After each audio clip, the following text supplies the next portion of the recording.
इस प्रश्नावली का लगभग अंतिम प्रश्न है अपना, इसके बाद ये प्रश्नावली कंप्लीट हो जाएगी। और ऐसे ही अपन धीरे धीरे करके पूरे आपकी गणित की किताब की सारी प्रश्नावलियों के जो सारे प्रश्न हैं वो ऐसे हल करेंगे। आपको बिल्कुल हर एक सवाल को अच्छे से देखना है, आपको समझ में आएगा। और ध्यान से अगर आप समझ लोगे तो कभी नहीं भूलोगे, इस तरीके से आपको समझाया जाएगा। ये प्रश्न है अपना कि व्याख्या कीजिए कि 7 गुणित 11 गुणित 13 प्लस 13 और 7 गुणित 6 गुणित 5 गुणित 4 गुणित 3 गुणित 2 गुणित 1 प्लस 5 भाज्य संख्याएं हैं। ये अपने को बताना है या एक तरीके से सिद्ध करके बताना है कि इसको भाज्य अपन कैसे बोल सकते हैं। ठीक है, तो यहाँ से हम जैसे दो सवाल इसमें, एक ये अलग है और ये अलग है। तो पहला सवाल लेते हैं अपन, इसकी जो संख्याएं हैं उसको लिखते हैं। तो यहाँ है 7 गुणित 11 गुणित 13 प्लस 13, ये हमारा सवाल है जिसमें संख्याएं दे रखी है। इसको हमको बताना है कि भाज्य है या क्यों है। तो यहाँ से हम जब देखेंगे तो इस पूरी स्टेप में ये 13 और ये 13 दो जगह आ रहा है। तो इस 13 को हम क्या करते हैं, कॉमन ले लेते हैं। तो यहाँ से फिर हमारे पास बचेगा 7 गुणित 11 गुणित 13। 13 हमने कॉमन ले लिया बाहर, तो 13 की जगह क्या आएगा 1। कॉमन का मतलब होता है कि उसमें गुणा करने से वापस वही संख्या मिल जाए। तो 13 गुणा 1 में करेंगे 13 एकम 13 मिल जाएगा। फिर प्लस आ गया प्लस, फिर 13 कॉमन ले लिया तो इसकी जगह क्या आ जाएगा 1। ठीक है, ये होने के बाद फिर ये 13 कॉमन है हमारा, इसका गुणा करेंगे 7 और 11 का 77। 77 का गुणा 1 में होगा तो ये भी 77 और ये प्लस का 1। और इसको हल करते हैं तो ये जुड़ के हो जाएगा 78। ब्रैकेट हटाएंगे तो ये हो जाएगा गुणे में 13 गुणित 78। ठीक है, यानी कि ये जो संख्या है ये ऐसी संख्या है कि दो संख्याओं का गुणा है ये। और भाज्य संख्या के लिए कंडीशन क्या होती है मैं आपको समझा देता हूं।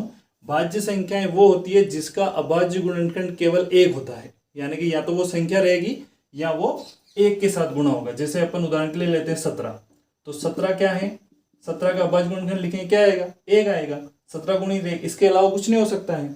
जैसे हमने लिखा 13, 13 का भी क्या आएगा 13 गुणित 1 आएगा। तो ये इसलिए ये क्या है अभाज्य संख्या है। लेकिन ऐसी कोई सी भी संख्या, जैसे मान लो हमने लिखा 15, तो 15 में क्या आ रहा है 3 × 5, तो ये दो संख्याएं आ गई। यहाँ केवल 1 था और यहाँ क्या है दोनों संख्याएं हैं। तो ये क्या है, ये भाज्य है, इसलिए इसको क्या बोल सकते हैं हम भाज्य। और ये क्या है, ये अभाज्य है। तो ये भाज्य अभाज्य की भी थोड़ी कंडीशन है। अगर ये आपको समझ में आ गई तो फिर आप इसको बता सकते हो कि ये दोनों संख्याएं गुणे में है, यानी कि ये दो संख्याओं का गुणनफल है। तो इसलिए इसको हम क्या बोलेंगे भाज्य। तो यहाँ लिख देंगे अतः यह भाज्य है। ठीक है, क्योंकि दो संख्याओं का इसमें गुणनफल आ रहा है। ठीक, ऐसे कैसे इसको करेंगे फिर अपन। तो इसमें भी आपको ज्यादा कुछ समझने की जरूरत नहीं, अगर आपने ध्यान से इसको समझा है तो। उसमें आपका लिखा है 7 गुणित 6 गुणित 5 गुणित 4 गुणित 3 गुणित 2 गुणित 1 और प्लस में है 5। ठीक है, तो यहाँ ये 5 और 5 है, तो 5 को हम कॉमन ले लेते हैं। यहाँ से बचेगा 7 गुणित 6 गुणित 5, 5 कॉमन आ गया, 5 की जगह आ जाएगा 1, इंटू आ जाएगा 4 × 3 × 2 × 1 और ये 5 कॉमन आ गया इसकी जगह 1।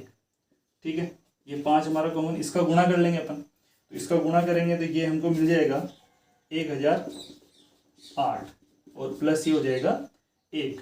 ठीक है, तो ये अपन इसको जोड़ लेंगे तो ये हो जाएगा 1009 और इस ब्रैकेट को हटाएंगे तो ये लग जाएगा गुणे का चिन्ह। तो सेम वही कंडीशन ये आ गई। ये भी एक संख्या है जो दो संख्याओं का गुणनफल है। तो दो संख्याओं का गुणनफल मैंने समझाया आपको कि वो संख्या क्या कहलाती है भाज्य। तो इसको भी लिख देंगे अतः यह है भाज्य है। ठीक है, इस तरीके से ये आपकी प्रश्नावली हो जाती है 1.1 पूरी। और ये पार्ट अब 1.2 प्रश्नावली है, उसके बाद पूरा हो जाएगा। तो ऐसे करके अपन पूरे सारे पार्ट इसमें पढ़ेंगे। आपको ध्यान से वीडियो को देखना है और चैनल पर बने रहना है।